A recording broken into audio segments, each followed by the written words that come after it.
If you've ever struggled with knowing how to respond or what to do when your child engages in a challenging behavior, then Reactive Strategies will be very helpful.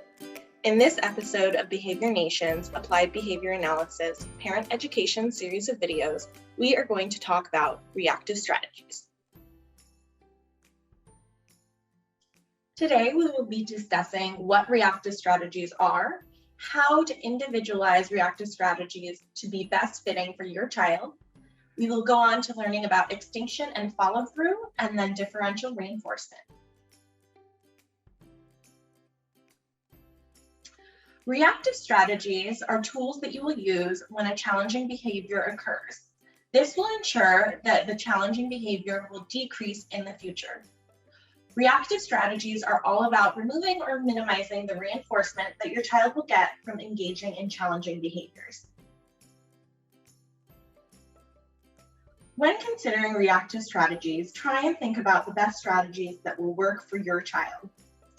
When thinking about the reinforcement that your child enjoys, you can consider the functions. For example, escape, attention, tangible, and sensory. Then you should consider what is the behavior that you want to decrease. When you're thinking about the behavior that you want to decrease, you also need to consider what the replacement behavior will be. Challenging behaviors always serve a purpose for your child. So you must consider what replacement and appropriate behavior they can do instead to get their needs met. Now we will move on to different types of reactive strategies. We will start with extinction. Extinction means that you are going to withhold reinforcement that is maintaining your child's challenging behavior. This is going to mean that you will change the way that you respond to your child based on the function of their behavior. For example, if the function of your child's behavior is sensory or automatic, you will block the sensory reinforcement. So an example of this is if you have a child that engages in head banging behavior, you might want to put a helmet on them. Or if your child engages in scratching their face as a behavior, you may want to have them wear soft gloves so that they cannot engage in the scratching of the face. If your child is reinforced by attention, you will do what is called planned ignoring. This means that when your child engages in a challenging behavior in order to gain your attention, you are not going to respond. Next, you can look at escape. Escape means the child wants to get out of doing something. Essentially, with escape extinction, you are going to follow through with whatever the demand or task is. Now, for tangible extinction, this is something that you will do when your child wants an item or activity. When your child is engaging in a challenging behavior to gain access to a tangible, you are going to withhold the item when the inappropriate behavior is occurring. Moving on to instruct, show, do, and follow through. This method is something that you will use to follow through on demands that you place. Also, it can help teach your child to engage in new skills. The first step of this strategy will be instruct. Essentially, this is where you will deliver the direction or place the demand. For example, clean up your room. Moving on to show. If your child does not respond appropriately to the instruction, you will move on to show. During this portion, you will increase your prompt. For example, you could gesture using a finger point, or you could model displaying to the child what the appropriate behavior is. Going back to our example of time to clean your room, you can gesture to the toys and the bin that they should go in, or you could show them what that would look like by modeling picking up a toy and placing it in the bin. Moving on to do and follow through. This is the last step of the procedure, and this is what you will do if your child has not responded appropriately to the instruction or show. In this step, you will essentially do by helping them follow through with the demand. In this, you can physically prompt your child to complete the activity and ensure that before they gain access to the reinforcement, that the activity or original demand has been completed. For example, with our cleanup instruction, you can physically place your hand over their hand and prompt them to pick up the toy and place it in the bin. An important factor to consider before you place a demand or give your child an instruction is, do you have the time to follow through on it? If you place a demand or instruction and you do not have the time to follow through, your child may be reinforced by escaping the task or demand. That is why it is very important to ensure that you have the time to follow through on whatever task or demand that you set for your child.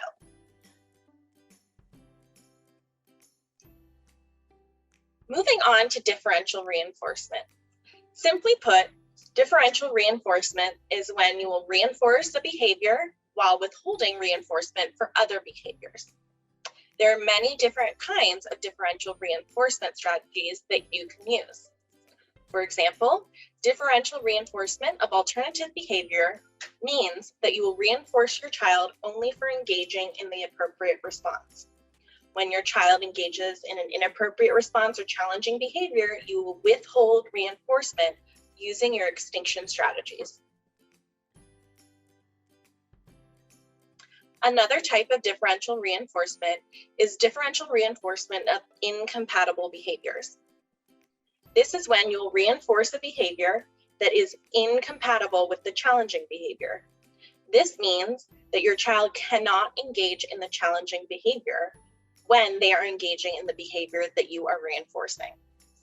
What that means is, if I have a child that engages in pushing items off a table or pushing adults, I may reinforce that child for engaging in placing hands in lap, putting hands together, or putting hands on legs. When the child has their hands on their legs, lap, or together, they cannot engage in pushing items off the table or pushing others around them. Another type of differential reinforcement is differential reinforcement of other behavior. This is when you will reinforce your child for not engaging in the identified challenging behavior. This means that if your child can engage in any other behaviors except the challenging behavior for a set period of time, they will gain access to their identified reinforcer.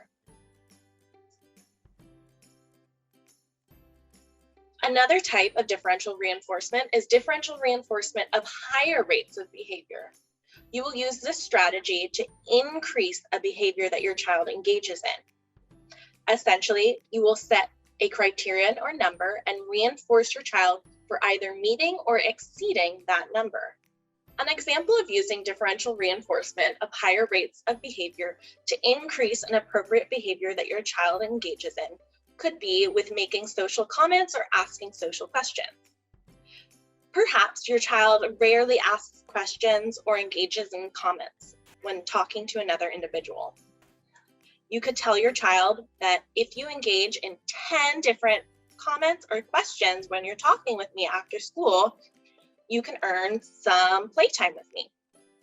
This means that in order to access the special playtime, your child will have to either meet or exceed 10 social comments or questions.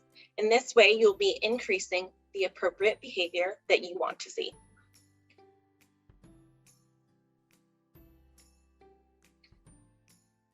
Another side of differential reinforcement is when you want to decrease a behavior. This is called differential reinforcement of lower rates of behavior.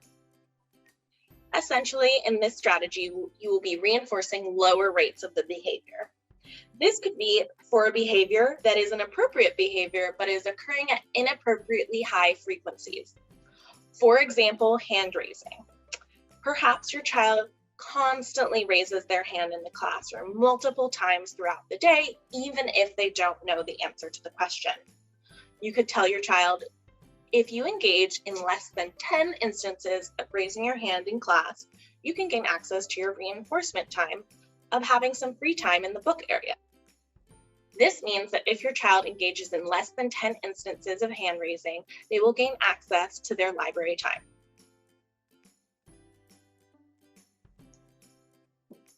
If you are a parent and you're thinking, I just can't use true extinction strategies on some of my child's behavior, you can still work on adjusting your levels of reinforcement based on your child's behavior.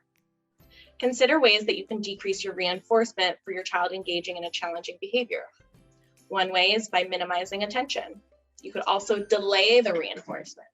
This means that when they engage in the challenging behavior, they do not get immediate access to their reinforcer. You can also decrease the size of the reinforcement. For example, if you have a child that engages in running into the street with a function of attention, it is not possible to use attention extinction to deal with this challenging behavior. You need to ensure that your child is safe, and bringing them out of the street and into safety will be providing them with some attention. Some ways that you can consider minimizing this attention are by bringing them back into safety without talking to them, speaking to them, or looking at them, and simply guiding them back to safety. In this way, you will be minimizing the attention that they gain from running into the street. Now, you can also think about how you can increase the reinforcement for the appropriate behavior. You can ensure that you are providing reinforcement immediately. This means within 1 to 3 seconds of the appropriate behavior occurring. You can also consider how you could increase the size of the reinforcement you are providing your child. Using the same example of your child running into the street, you could work on reinforcing the appropriate behavior of your child requesting to play outside with you. As soon as your child asks to play outside with you, you can give them high levels of attention. I love that you asked that. That's such a great idea. And immediately take them outside to play. In this way, you are not only decreasing the time that they must wait to gain access to the reinforcement of your attention, but you are also increasing the affect and level of attention that you are providing them with for engaging in the appropriate behavior.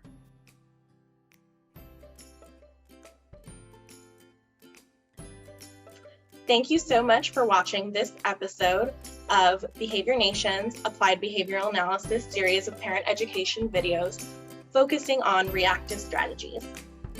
If you have any questions for us, please email us at info@behaviornation.com. Call us at 844-262-8466 or check us out on our website, www.behaviornation.com.